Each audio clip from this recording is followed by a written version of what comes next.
Hello, my name's Duncan, and welcome to Bathway from the Donkey and Bath Books. And to paraphrase Olivia Newton-John and John Travolta, summer reading happened so fast. I met a book that was crazy for me. Yes, I don't know what I'm talking about either. I was slightly inspired by Al's video from the other day about his summer reading, his summer fantasy that he's trying to go through. And I've got a few things coming up. I'm going to do a few books for Book Trek, and I might even do some for June on the Range, and I've got some other books in the background that maybe Buddy reads and bits like that. But there's 3 to 4 books that I want to really desperately read, and I think 100% I should get through them. I know I'm really bad at planning books to read, but I really want to get these. So I've been planning to read them, so I'm going to share with you my summer reads.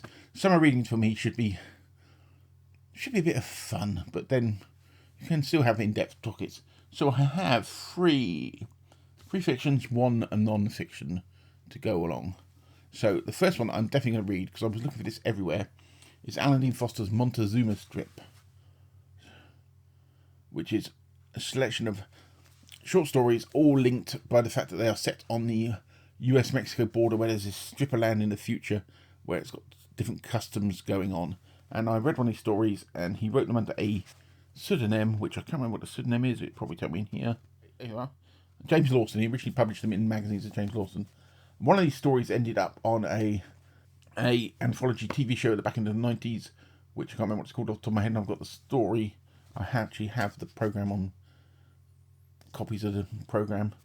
But yes, I'm just quite interested to read that, and I like Alan Dean Foster. It's really nice, not easy writing style, really nice, pulls me in writing style.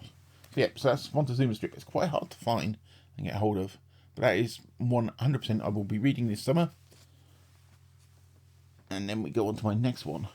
My next one, another science fiction one, unsurprisingly, is The Arrest, Jonathan Lethem. And I love Jonathan Lethem. His books, sorry about that, one of my dogs was barking, so I've just had to do a little cut there. So yes, Jonathan Lethem, The Arrest. I like Jonathan Lethem. His books, Fortress of Solitude, is probably one of my favourite all-time books. I really like it. Love his style. Love his sort of take on sort of science fiction type stuff. And so this one is a post-apocalyptic sort of, it came out just before COVID started, and people were saying, oh, it's perfect timing. But I'm really quite looking forward to it. And he's got a sense of humour. It's always quite, not jokes, but there's always quite comedic levels to his writing. So post-apocalyptic town. The rest is novel that defies description, people saying. But yeah, I've just been quite interesting. And it's a nice edition. Beautiful French flaps. Really nice edition. Don't we all love French flaps? That's not a statement you want to say too much. Anyway, enough of that. Next one. Book by Tom Hanks. Yes, the actor Tom Hanks. I've mentioned this on my channel a few times. I've even shown it off a few times. And my wife let me buy it. Not let me buy it, but we were out and saw it. And she goes, oh, interesting. And I was really quite excited by this. And she expected me to read it when I bought it, which was about 2.5, 3 years ago. It's called The Making of Another Major Motion Picture Masterpiece. And it's basically the story of somebody making a film in the 20s and 30s. And it looks really interesting. And it's just been one of these ones that I think, oh, I need to read that, and it never leaks to this. So one of my 100% summer reads.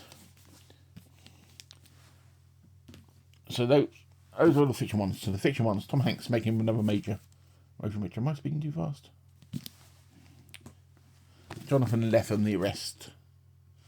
And Alan Dean Foster, Montezuma Strip. Those are 3 I'm 100% going to finish. And you will see videos on them, or see them mentioned somewhere this summer. And next is one. I know looking at me you wouldn't tell, but many years ago I used to be a cyclist, and I used to be quite a good mountain biker, and I used to race and stuff. I know, looking at me, wouldn't tell that now, but I did. So my period of watching the Tour de France and being really into it was the back end, sort of mid to late 80s and going through the 90s. And Marco Pantani was basically, as far as I'm concerned, the greatest climber ever. And this book is called The Death of Marco Pantani. And his death was drugs overdoses and how he died and all that. This book is like a biography of him and the holes he went down and the people that basically almost latched onto him and pushed drugs on him and things. So I'm really quite intrigued to read this, and I thought for Tour de France, I'm going to read another book about a cyclist over the Tour de France as well, probably the Jan Ullrich one, but this one I'm really, really quite interested to see. There's a video of Marco Pantani cycling up the Alpe d'Huez in, which tour was it? That 1990 tour?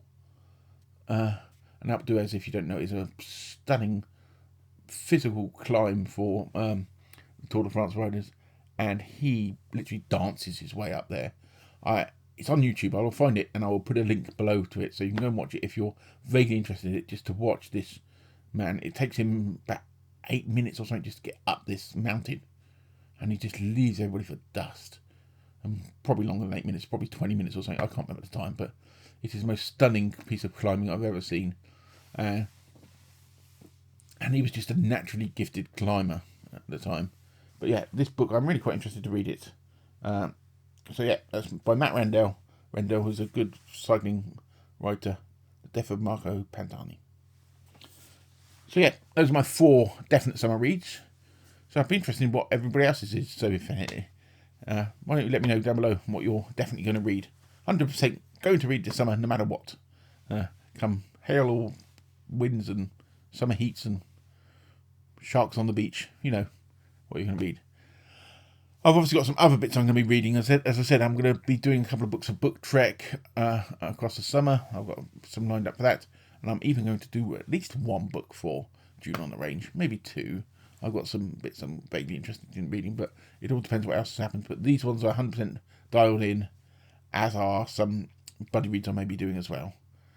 But yep, so that's me for the moment. And I said I would be interested in what your summer reads are. And I will speak to you all very, very soon. And it's a bit dull outside. I know in the south of the country at the moment the weather's a lot better than it is up here, which isn't surprising. But I will speak to you all very soon, and bye for now.